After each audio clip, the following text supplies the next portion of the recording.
우리 집 거실 창가로는 오후 3시가 되면 항상 따스한 햇살이 길게 늘어졌다. 나는 그 평화로운 풍경을 정말 사랑했다. 결혼한 지 벌써 5년 차. 우리는 흔히 말하는 인꼬 부부라는 소리를 들으며 남들 부러울 것 없는 하루하루를 보내고 있었다. 아내는 다정했고 나는 그런 아내를 세상에서 가장 신뢰했다. 적어도 그날 낯선 꽃바구니가 우리 집 현관 앞에 놓이기 전까지는 말이다. 평소처럼 퇴근길에 아내가 좋아하는 케이크를 사들고 현관문을 열었을 때였다. 발치에 놓인 화려한 꽃바구니 하나가 내 시선을 단번에 사로잡았다. 흔히 꽃집에서 보는 평범한 포장이 아니었다. 진한 보라색 리본으로 묶인 수입 장미들이 화려하게 피어 있었고 그 사이에는 금박이 박힌 고급스러운 카드가 꽂혀 있었다. 처음엔 아내가 나 몰래 꽃을 시켰나 싶어 흐뭇한 미소를 지으려 했다. 하지만 카드를 살짝 꺼내 들었을 때 등줄기를 타고 서늘한 기운이 훑고 지나갔다. 이제야 비로소 우리만의 계절이 시작되네. 그날의 약속 잊지 않았지? 이름도, 보낸 사람의 연락처도 없었다. 심장이 쿵쾅거리기 시작했다. 꽃바구니의 향기가 거실 전체를 덮었지만 나에게는 그 향이 마치 매캐한 연기처럼 느껴졌다. 나는 애써 마음을 가다듬으며 꽃바구니를 들고 거실로 들어섰다. 주방에서 저녁 준비를 하던 아내가 맑은 웃음소리를 내며 다가왔다. 어머 여보, 이게 다 뭐야? 꽃 너무 예쁘다. 아내의 목소리는 평소처럼 밝았지만 그 눈동자가 잠시 꽃바구니를 향했을 때 아주 찰나의 순간이었지만 아내의 미간이 미세하게 떨리는 것을 나는 똑똑히 보았다. 어떤 분이 보낸 거야? 아까 배달 온 건가? 나는 최대한 아무렇지 않은 척 일상적인 대화인 양 물었다. 아내는 황급히 내 손에서 꽃바구니를 받아들며 고개를 끄덕였다. 아, 고등학교 동창 모임에서 이번에 다들 잘해보자고 깜짝 선물 보낸 거래. 누가 보낸 건지 참 예산도 많이 썼네. 그치? 아내는 어색하게 웃으며 화장실 쪽으로 꽃바구니를 옮기려 했다. 하지만 나는 그 웃음이 어딘가 부자연스럽다는 것을 직감했다. 아내의 손끝이 미세하게 떨리고 있었다. 고등학교 동창 모임이라니 나는 아내의 모든 친구를 알고 있다. 그런 대형 꽃바구니를 보낼 만큼 여유가 있는 친구는 없었다. 무엇보다 아내는 꽃 알레르기가 있어서 평소에도 꽃을 집안에 들이는 것을 극도로 꺼리던 사람이었다. 고등학교 동창? 누구인데? 이름은 같이 안 적혀 있던데? 다시 한번 묻는 내 질문에 아내의 발걸음이 우뚝 멈췄다. 등 뒤로 서 있는 아내의 뒷모습에서 묘한 긴장감이 흘렀다. 아내는 잠시 침묵하더니 천천히 뒤를 돌아보았다. 그녀의 얼굴에는 다시금 화사한 미소가 번져 있었지만 그 미소는 내 눈에 지나치게 딱딱하고 차갑게 느껴졌다. 글쎄, 단체 카톡방에 물어봐야 할 것 같아. 워낙 다들 바빠서 누가 주도한 건지 정신이 없네. 왜 여보? 우리 꽃 좋아하는 거 알잖아. 아내는 그렇게 말하며 내 뺨에 살짝 입을 맞추고는 안방으로 향했다. 문이 닫히는 소리가 유난히 크게 들렸다. 거실에 덩그러니 남은 나는 아까 그 카드를 다시 떠올렸다. 우리만의 계절, 그날의 약속. 아내의 휴대폰 진동 소리가 안방에서 쉴 새 없이 울려 퍼지기 시작했다. 그녀는 정말로 지금 나에게 아무런 숨김이 없는 걸까?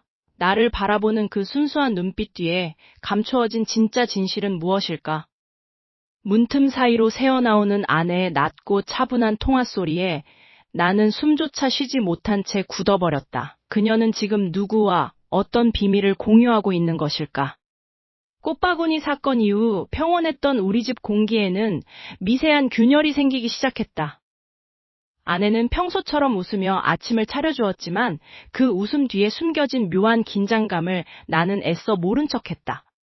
의심은 눈덩이처럼 불어났고 나는 나도 모르게 아내의 일거수일투족을 신경 쓰게 되었다. 그러던 어느 날부터였다. 동네를 걷다 보면 낯선 시선이 뒤통수를 따갑게 찔러오는 기분이 들었다. 단순한 착각일까 싶어 고개를 돌려보지만 항상 어설프게 사라지는 검은 그림자뿐이었다. 그런데 그 불쾌한 감각은 아내의 직장 근처에서 더욱 선명해졌다. 회사 근처 카페에서 아내를 기다리던 오후였다. 창밖으로 무심코 시선을 던진 순간 아내의 사무실 건물 입구 근처를 서성이는 한 남자를 발견했다. 키가 크고 날카로운 인상을 가진 남자였다. 그는 며칠 전부터 마치 누군가를 기다리는 사람처럼 같은 자리에 머물렀다.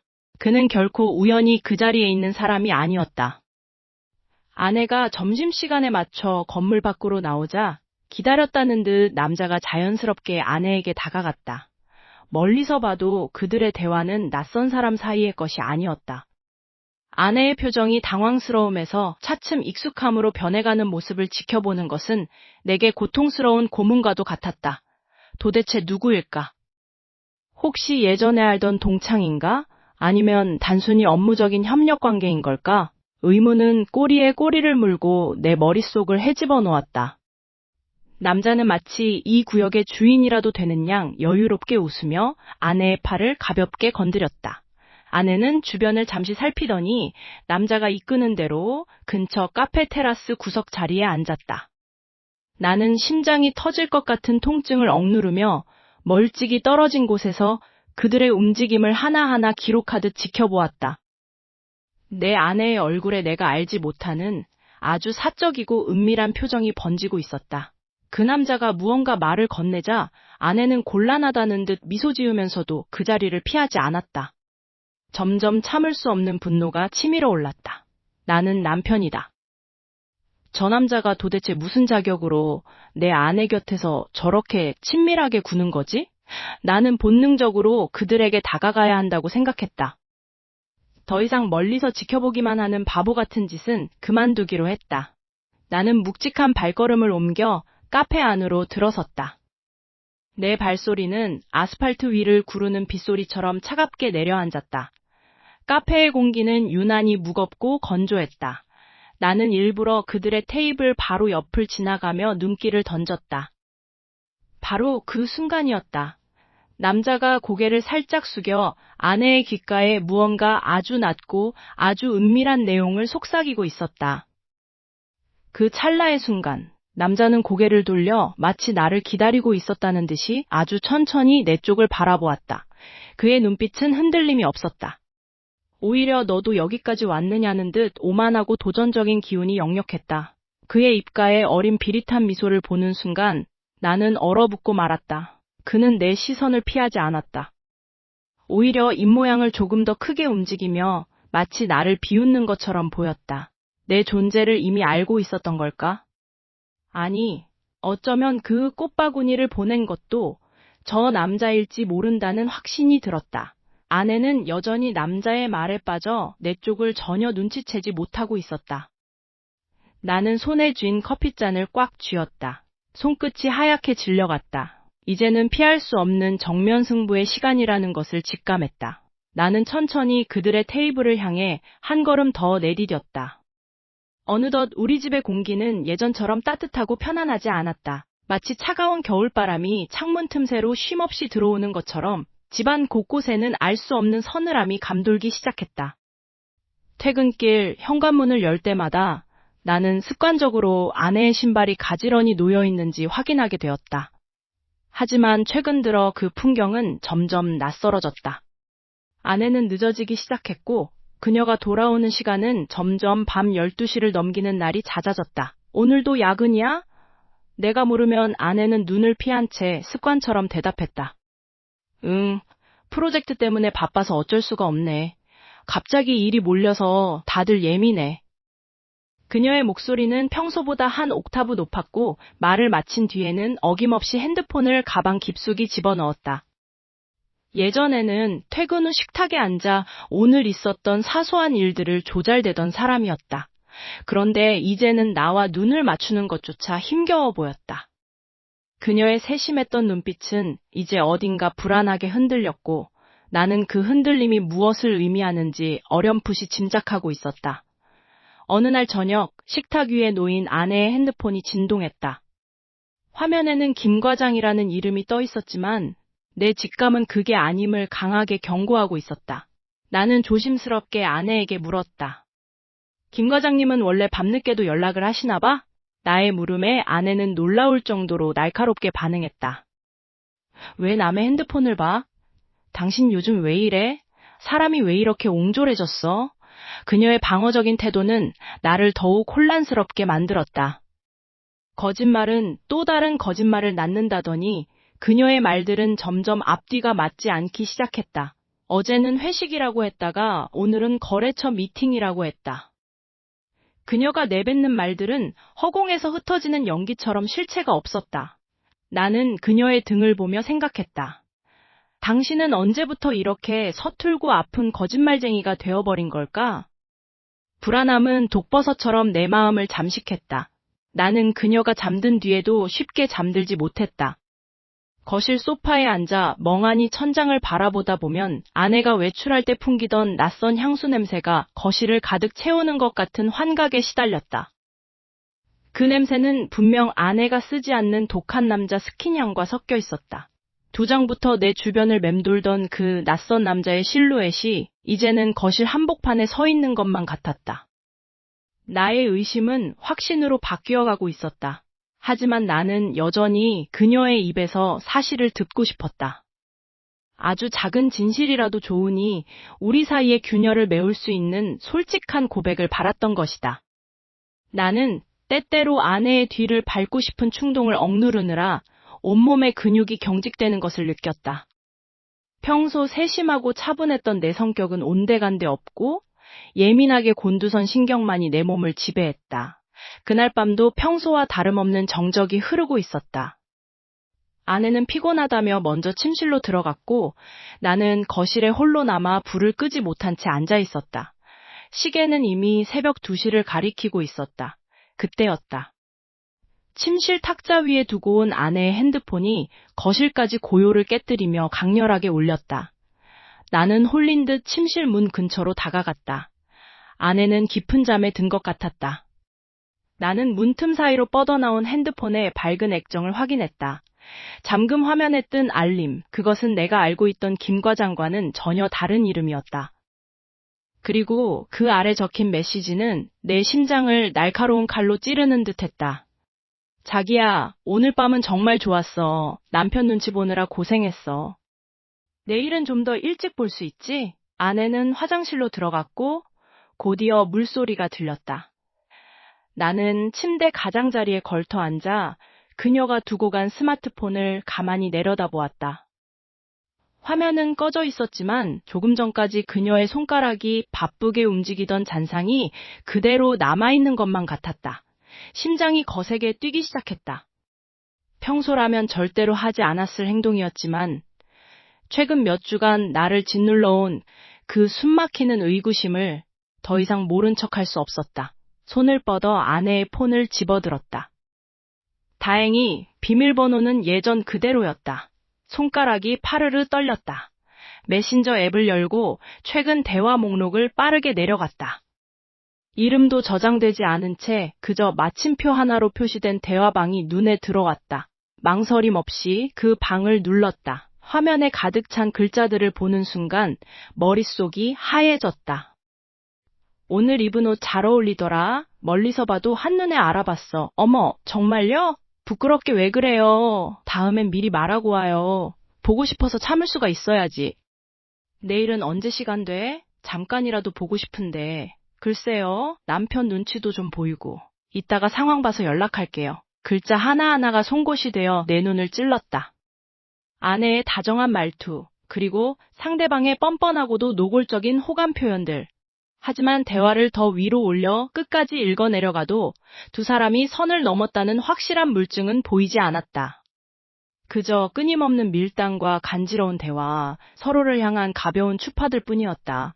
육체적인 관계를 증명할 만한 대화나 결정적인 약속 같은 건 어디에도 없었다.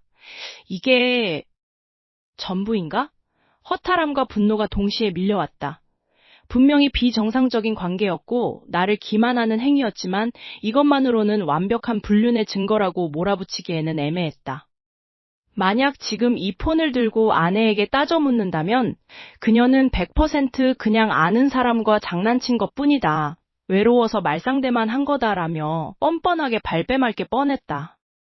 아내의 성격을 누구보다 잘 아는 나였기에 이 정도의 어설픈 증거로는 그녀의 두꺼운 거짓말의 가면을 벗길 수 없다는 것을 직감했다. 그때 화장실 안에서 물소리가 뚝 끊겼다. 나는 서둘러 대화방을 나오고 폰을 원래 있던 자리에 그대로 내려놓았다. 손바닥에는 축축하게 식은땀이 배어 있었다. 잠시 후 문이 열리고 아내가 머리를 말리며 나왔다. 그녀는 내 눈을 피하며 자연스럽게 폰을 챙겨들었다. 그 모습을 보며 내 안에서 무언가가 차갑게 가라앉는 것이 느껴졌다. 나는 아무렇지 않은 척 거실로 나와 마음을 추슬렀다.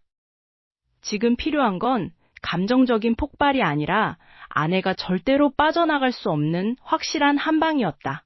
모두가 잠든 깊은 밤 나는 조용히 침대에서 일어났다. 아내는 깊은 잠에 빠져 있었고 방 안에는 그녀의 고른 숨소리만 울려 퍼졌다. 나는 소리 나지 않게 발걸음을 옮겨 안방 한 구석에 있는 아내의 화장대로 향했다. 평소 그녀가 가장 아끼고 타인의 손길이 닿는 것을 극도로 싫어하던 공간이었다. 무엇이든 좋으니 그녀의 진짜 비밀을 밝혀줄 단서가 필요했다. 화장대 첫 번째 서랍을 열었다. 화장품과 잡동사니들이 가득했다. 두 번째 서랍도 마찬가지였다. 마지막으로 맨 아래쪽에 있는 평소에는 잘 열지 않는 깊숙한 서랍을 천천히 잡아당겼다.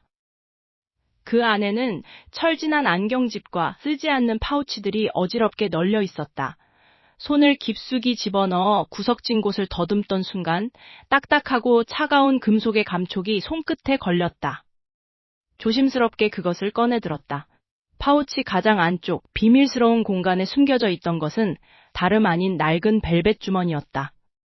주머니를 열어 내용물을 바닥에 쏟아내자 짤랑거리는 날카로운 소리와 함께 한 번도 본 적 없는 기묘한 모양의 열쇠 하나가 모습을 드러냈다. 그리고 그 열쇠 밑에는 정갈하게 접힌 작은 메모지가 함께 깔려 있었다. 떨리는 손으로 메모지를 펼쳤다. 그곳에는 낯선 고급 주상복합 아파트의 이름과 함께 특정 동호수가 비뚤어진 글씨로 또박또박 적혀 있었다. 서울 한복판에 위치한 나와 아내는 전혀 연고도 없는 그런 화려한 곳의 주소였다. 이 열쇠가 열어줄 문 너머에 도대체 무엇이 기다리고 있는 걸까? 내 심장이 다시 한번 터질 듯이 뛰기 시작했다. 심장이 터질 듯이 뛰었다. 주먹을 꽉 쥔 손끝에 피가 통하지 않을 정도로 힘이 들어갔다. 증거는 손에 쥐고 있었지만 사실 이 순간까지도 나는 믿고 싶지 않았다. 그저 오해이길, 그저 내가 본 것이 전부가 아니길 간절히 바랐다. 하지만 그가 회사 로비에 나타난 순간 내 안에 남아있던 일말의 희망조차 차갑게 식어버렸다. 저 뻔뻔한 표정, 여유로운 걸음걸이, 그 모든 것이 나를 비웃는 것 같았다. 잠깐, 이야기 좀 합시다. 나는 그의 앞을 가로막았다. 그는 당황하는 기색조차 없었다. 오히려 귀찮다는 듯 넥타이를 바로잡으며 나를 위아래로 훑어보았다. 주변의 시선이 우리에게 쏠리는 것이 느껴졌지만 지금 그런 건 중요하지 않았다. 나는 떨리는 목소리를 억누르며 그에게 휴대폰 화면을 들이밀었다. 그들의 대화, 그들의 은밀한 시간들이 담긴 텍스트 조각들이 내 손 안에서 흔들렸다.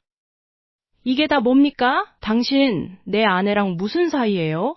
그는 잠시 화면을 보더니 헛웃음을 터뜨렸다. 그 웃음소리가 내 귓가를 날카롭게 긁었다. 아, 그쪽이 남편분인가 보네? 소문은 들었습니다. 의부증이라도 있는 건가요? 아니면 그냥 피해망상인가? 우린 그저 프로젝트 때문에 가끔 연락하는 사이일 뿐입니다. 당신처럼 이렇게 찌질하게 굴면 아내분이 좋아할 것 같아요? 그의 말은 논리가 없었다. 하지만 나를 몰아세우는 그의 태도는 너무나 당당해서 주변 사람들은 오히려 나를 이상한 사람 취급하기 시작했다. 그는 한술 더 떠서 내 어깨를 툭툭 치기까지 했다. 마치 훈계하는 스승처럼 혹은 나를 불쌍히 여기는 동정어린 표정으로. 사람을 좀 믿고 사세요. 그렇게 의심만 하다가 아내분 숨 막혀 죽겠어. 나한테 이런 메시지 보내면 나도 곤란합니다. 적당히 좀 해요. 기가 막혔다. 적반하장도 유분수지. 자신이 저지른 일을 아무것도 아니라는 듯 치부하는 저 뻔뻔함에 분노가 치밀어 올라 눈앞이 하얘졌다. 바로 그때였다. 건물 입구에서 급하게 뛰어들어오는 익숙한 뒷모습이 보였다. 내 아내였다. 그녀는 상황을 파악한 듯 나를 향해 달려왔지만 그녀의 눈빛은 나를 향한 걱정이 아니었다. 그녀는 내 팔을 거칠게 쳐내며 그 남자의 앞을 막아섰다. 지금 뭐 하는 짓이에요? 여기서 대체 왜 이러는 건데? 그녀의 목소리는 날카로웠다. 그녀는 내 눈을 똑바로 보지 못했다. 오히려 그 남자의 옷매무새를 살피며 그를 보호하려는 듯한 자세를 취했다. 그 모습에 가슴 한구석이 무너져 내리는 기분이었다. 당신, 이 사람 말 들었어? 이 사람이 나한테 뭐라고 했는지 알아? 이게 정말 아무 일도 아니라고 생각해? 나는 그녀의 손을 잡으려 했지만 그녀는 소스라치게 놀라며 뒷걸음질 쳤다. 마치 내가 전염병이라도 되는 것처럼 그녀는 차가운 눈으로 나를 노려보았다. 그 눈빛에는 사랑도 미안함도 없었다. 오로지 나를 향한 경멸과 짜증만이 가득했다. 그만해요. 당신의 그 비정상적인 집착 정말 지긋지긋해. 더 이상 당신 입에서 나오는 말 하나도 안 믿을 거야. 아니, 듣고 싶지도 않아. 그녀는 나를 향해 마지막 통첩을 날리듯 차갑게 내뱉었다.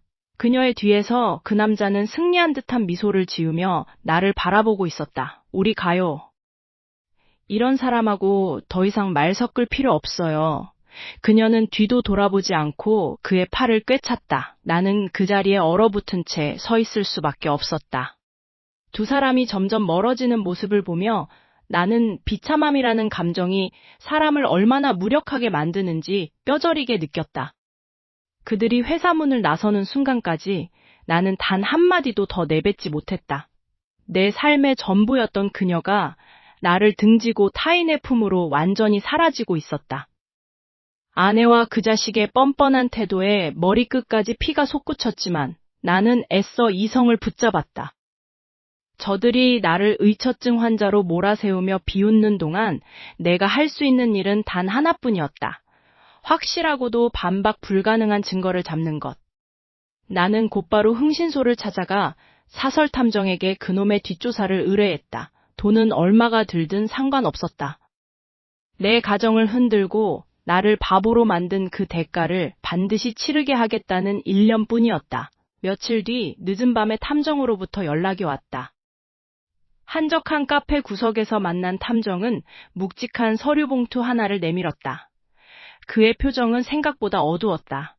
조사를 하면서 참 흥미로운 사실을 발견했습니다. 의뢰인 아내분의 불륜 상대, 그 남자 말입니다. 그냥 우연히 만난 낯선 사람이 아니더군요. 탐정이 건넨 서류를 한 장씩 넘기던 내 손이 순간 굳어버렸다. 사진 속에서 비열하게 웃고 있는 그 얼굴, 그리고 선명하게 적힌 이름, 머릿속이 댕하고 울리며 과거의 기억들이 폭풍처럼 밀려왔다. 그놈은 전혀 모르는 타인이 아니었다. 수년 전 내가 회사에서 중요한 프로젝트를 이끌던 시절 내 앞길을 막으려다 비리 행위가 적발되어 업계에서 매장당하다시피 퇴출당했던 바로 그 경쟁업체의 팀장이었다. 당시 그놈은 나 때문에 자신의 커리어가 완전히 박살났다며 마지막 순간에 나를 매섭게 노려보며 저주에 가까운 말을 퍼붓고 사라졌었다. 설마 이 모든 게 나 때문이었다고? 목소리가 잘게 떨려왔다. 탐정은 고개를 끄덕이며 말을 이어갔다. 네, 맞습니다. 그놈의 목적은 처음부터 의뢰인 아내분이 아니었습니다. 바로 의뢰인 본인이었죠. 자신의 인생을 망가뜨린 사람에게 가장 잔인한 방법으로 복수하기 위해 의뢰인의 가장 소중한 존재인 아내에게 고의적으로 접근한 겁니다. 심장이 쿵쾅거리며 내려앉았다. 그놈은 내 가정을 파탄내고 내가 고통에 몸부림치는 모습을 보며 희열을 느끼기 위해 이 추악한 짓을 벌인 것이었다. 아내는 그저 그놈의 잔혹한 복수극에 놀아난 멍청한 도구에 불과했다. 배신감과 분노, 그리고 나 때문에 가정이 타겟이 되었다는 자책감이 뒤섞여 숨을 쉬기조차 힘들었다. 뺨을 타고 흐르는 식은땀을 닦아내며 나는 서류의 다음 장을 넘겼다. 그런데 서류 더미의 맨 마지막 장에 첨부된 타임라인과 통화 내역, 그리고 이메일 백업 자료를 확인한 순간 나는 온몸의 피가 그대로 얼어붙는 것 같은 공포를 느꼈다. 그놈이 내 아내의 동선을 파악하고 우연을 가장에 접근하기 시작한 시점, 그리고 아내의 취향을 분석해 치밀하게 덫을 놓은 기록들이 고스란히 적혀 있었다. 그 날짜들은 내 상상을 초월할 정도로 훨씬 전의 일이었다. 그놈이 이 끔찍한 복수를 위해 내 주변을 맴돌며 덫을 설계하기 시작한 것은 고작 몇 달 전이 아니었다. 이미 1년이 넘는 시간 동안 내가 아무것도 모르고 행복을 속삭이던 그 순간에도 그놈은 어둠 속에서 숨을 죽인 채 우리 조각난 미래를 그리며 이 모든 것을 철저하게 준비해오고 있었던 것이다. 그 남자의 치밀한 덫은 생각보다 훨씬 더 깊고 어두웠다. 나는 그가 과거에 내게 품었던 원한이 단순히 직업적인 경쟁심을 넘어 한 인간의 삶을 완전히 파괴하려는 광기 어린 집착임을 깨달았다. 하지만 이미 내 아내의 눈은 그가 뿌려놓은 거짓의 독에 잠식당한 후였다. 어느 날 저녁 거실에 앉아있던 아내의 휴대폰이 요란하게 울렸다. 화면에 뜬 이름은 모르는 번호였지만 아내는 마치 기다렸다는 듯이 서둘러 화장실로 들어가 문을 잠갔다. 문틈으로 새어나오는 아내의 목소리는 평소의 차분함과는 거리가 멀었다. 공포와 불안, 그리고 누군가를 향한 맹목적인 보호 본능이 섞인 떨림이었다. 제발요. 그 사람한테 더 이상 연락하지 마세요. 정말 무서워요. 이제 그만하면 안 될까요? 나는 방문 뒤에 숨어 그 말을 듣는 순간 온몸의 피가 차갑게 식어가는 것을 느꼈다. 그 뻔뻔한 불륜남이 전화를 걸어 거꾸로 나를 가정폭력을 일삼는 미친 사람, 혹은 아내를 스토킹하며 위협하는 위험한 남편으로 둔갑시키고 있었다. 그는 아내에게 정교하게 짜인 시나리오를 주입하고 있었다. 내가 그를 찾아가 행패를 부렸던 날의 일을 왜곡하고 나를 통제 불가능한 괴물로 묘사하며 아내의 모성애와 동정심을 철저히 이용했다. 며칠 뒤 나는 아내가 몰래 챙겨두었던 가방에서 낯선 메모들을 발견했다. 거기엔 나의 동선, 내가 집에 들어오는 시간, 그리고 내가 화를 낼 때의 반응들이 빼곡히 적혀 있었다. 그것은 아내의 메모가 아니었다. 불륜남이 아내에게 나로부터 스스로를 지키기 위해 기록하라고 지시한 매뉴얼이었다. 내 아내는 그놈의 꼭두각시가 되어 매일 밤 나를 관찰하고 나를 두려워하고 있었다. 내가 사랑했던 그 다정한 눈빛은 온데간데 없고 이제 내 아내의 눈에는 나를 벌레 보듯 하는 혐오와 알 수 없는 공포만이 서려 있었다. 당신 대체 왜 그래? 왜 나를 그렇게 봐? 내가 조심스럽게 다가가 손을 뻗으려 하자 아내는 비명을 지르며 뒷걸음질 쳤다. 그 모습은 마치 내가 정말로 그녀를 해치려는 살인범이라도 된 듯한 착각을 불러일으킬 정도였다. 가슴 한구석이 무너져 내리는 고통 속에서도 나는 모든 것이 그놈의 설계라는 것을 알기에 이를 악물었다. 나는 증거를 모아야 했다. 하지만 그놈은 너무나 영리하게도 직접적인 접촉을 피하며 아내의 심리를 뒤흔드는 간접적인 방식만 고수하고 있었다. 시간이 흐를수록 아내의 정신은 피폐해져 갔다. 그녀는 밥도 제대로 먹지 못하고 매일 밤 악몽에 시달리며 내가 잠든 사이 거실을 서성였다. 나는 묵묵히 그 상황을 견디며 최후의 반격을 준비했지만 현실은 내가 상상했던 것보다 훨씬 더 잔인하게 흘러갔다. 오늘 밤 거실의 조명은 평소보다 훨씬 더 어둡고 무겁게 내려앉아 있었다. 아내는 잔뜩 긴장한 표정으로 식탁 위에 놓인 서류 봉투를 만지작거리고 있었다. 그녀의 손끝이 파르르 떨리고 있었다.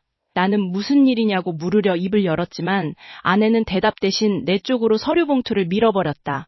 더 이상은 못 참겠어. 이젠 정말 그만하고 싶어. 당신이라는 사람 정말 무서워. 아내가 떨리는 손으로 봉투를 열었다. 그 안에서 나온 것은 내가 평생 꿈에도 생각하지 못했던 것이었다. 그녀의 눈가엔 눈물이 고여 있었고 나를 바라보는 그 눈빛에는 예전의 사랑은 흔적조차 없었다. 그 눈빛에 담긴 것은 오직 나를 향한 지독한 경멸과 이제는 나로부터 탈출하고 싶어하는 극도의 두려움뿐이었다. 아내는 마침내 결심한 듯 떨리는 목소리로 내게 건넸다. 이거... 여기 서명해줘. 아내의 손에 들린 것은 이혼 서류였다. 나는 얼어붙은 채 그 종이 뭉치를 내려다보았다. 아내는 나를 바라보는 것이 아니라 내 뒤에 숨어있는 그림자를 보는 듯한 공포에 질린 눈빛으로 나를 꿰뚫어보고 있었다. 장모님이 가져오신 따뜻한 차가 식어갈 때쯤 나는 주머니에서 두툼한 서류 봉투 하나를 꺼내 거실 유리 탁자 위에 툭 던졌다. 둔탁한 소리가 고요한 거실을 울렸다. 내 아내와 내 장인, 장모, 그리고 우리 부모님까지 양가 가족들이 모두 모인 자리였다. 그리고 그 자리의 중심에는 아내가 나 몰래 부르고 내 아내를 피해자라며 감싸고 돌던 그 뻔뻔한 불륜남 녀석도 함께 앉아 있었다. 녀석은 이 상황에서도 뭐가 그렇게 당당한지 입가에 엷은 미소를 띠며 나를 비웃듯 바라보고 있었다. 아내는 여전히 나를 원망스럽고 무서운 사람으로 몰아가며 내 옆이 아닌 그 녀석의 등 뒤에 숨어 몸을 떨고 있었다. 이게 다 뭐야? 서방, 지금 이게 무슨 무례한 짓인가? 장인어른이 굳은 얼굴로 호통을 치셨지만 나는 아무 말 없이 봉투 안에 서류들과 사진들, 그리고 USB 하나를 꺼내 테이블 위에 펼쳐놓았다. 사진 속에는 그 녀석이 나와 내 아내의 주변을 맴돌며 치밀하게 계획을 세우던 모습들이 고스란히 담겨 있었다. 그리고 내가 건넨 USB에서는 그 녀석이 자신의 지인과 통화하며 나눈 음성 녹음이 흘러나왔다. 그 새끼가 과거에 내 커리어를 짓밟았잖아. 똑같이 갚아줘야지. 가장 소중한 걸 빼앗아서 피눈물 나게 만들 거야. 그 마누라? 그냥 조금만 불쌍한 척하고 맞춰주니까 완전히 나한테 미쳐서 날뛰던데 남편을 괴물로 믿게 만드는 거 생각보다 너무 쉽더라고. 스피커를 통해 흘러나오는 그 고압적이고 잔인한 모각 소리에 거실의 공기가 순식간에 얼어붙었다. 녀석의 입가에 걸려있던 비열한 미소가 한순간에 굳어버렸다. 양가 부모님들은 믿을 수 없다는 눈으로 사진과 서류들을 번갈아 보셨고 장모님은 손으로 입을 틀어막은 채 비명을 삼키셨다.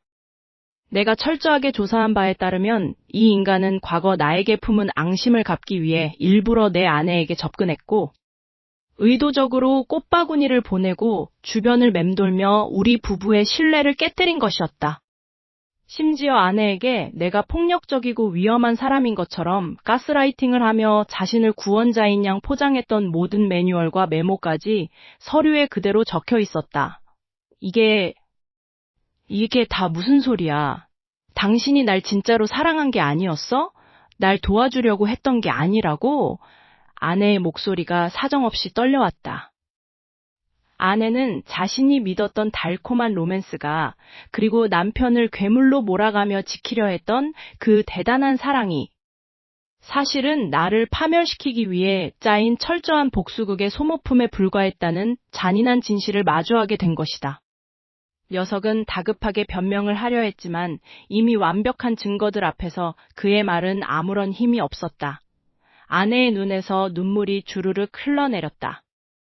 자신이 얼마나 어리석었는지, 어떤 짓을 저지른 건지 뒤늦은 후회가 밀려오는 듯했다.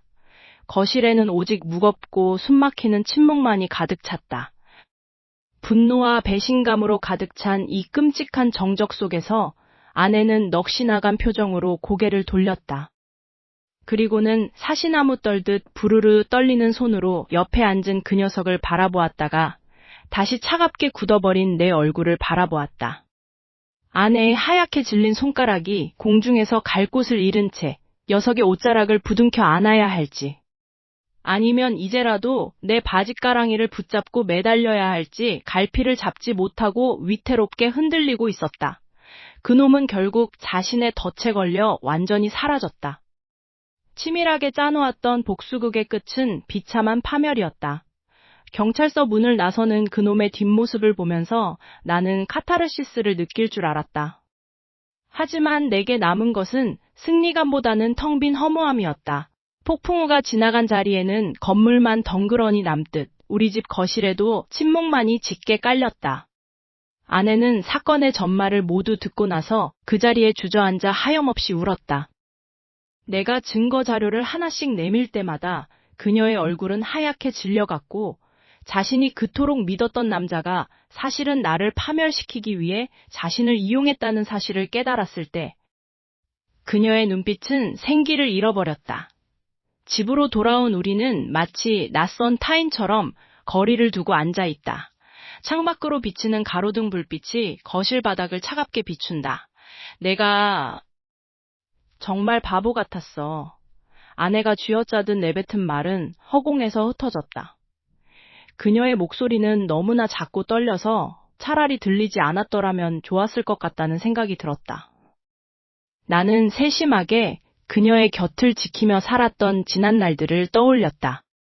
작은 변화 하나에도 민감하게 반응하며 그녀를 아꼈던 내 정성은 그놈의 교묘한 이간질 몇 마디에 너무나 쉽게 무너져 내렸다. 믿음이라는 것이 이렇게나 취약한 유리그릇이었나? 당신을 의심한 건 아니었어. 그저 그 사람이 보여준 세상이 내 눈을 가렸던 것뿐이야. 그녀는 고개를 떨군 채 울먹였지만 나는 쉽사리 대답할 수 없었다. 내 마음 깊은 곳에는 이미 회복할 수 없는 균열이 생겼기 때문이다. 그녀를 여전히 사랑하는 마음은 남아있지만 이제 그 사랑은 예전의 순수한 형태가 아니다. 그녀의 입에서 나오는 모든 말 뒤에 혹시라도 숨겨진 거짓이 있지 않을까 하는 불신이 또아리를 틀고 앉았다. 세심함은 이제 날카로운 감시의 눈초리로 변해버렸다. 우리는 함께 식사를 했지만 음식은 아무런 맛도 느껴지지 않았다. 서로의 얼굴을 마주보기가 두려워 휴대폰만 만지작거리거나 창밖만 응시했다. 밤이 깊어질수록 방 안의 공기는 점점 더 무겁게 가라앉았다. 그녀는 계속해서 용서를 구하려 애썼고 나는 그 마음을 받아들이려 노력했다. 하지만 침대 위에 나란히 누웠을 때 등 뒤로 느껴지는 그녀의 온기가 더 이상 따뜻하게 다가오지 않았다. 상처는 아물겠지만 흉터는 남을 것이다. 내가 세운 공든탑을 무너뜨린 건 그놈이었지만 그 탑을 다시 쌓지 못하게 만든 건 어쩌면 우리 사이에 새겨진 이 깊은 불신일지도 모른다. 다시 평범한 일상으로 돌아가면 우리는 정말 예전처럼 웃으며 대화할 수 있을까? 아니면 이 침묵이 영원히 우리 사이를 맴도는 그림자가 될까? 나는 천장을 응시하며 생각한다. 우리는 다시 사랑을 할 수 있을까? 아니면 서로를 향한 가엾은 연민과 억지스러운 용서로 서로의 곁을 지키는 비극적인 연기를 계속해야만 하는 걸까? 이 끝없는 터널의 끝은 어디일까? 진정으로 용서한다는 것은 무엇이며 과연 이 고통은 시간이 지나면 정말 잊히는 것일까? 대답 없는 물음만이 어둠 속에서 끊임없이 소용돌이치고 있다.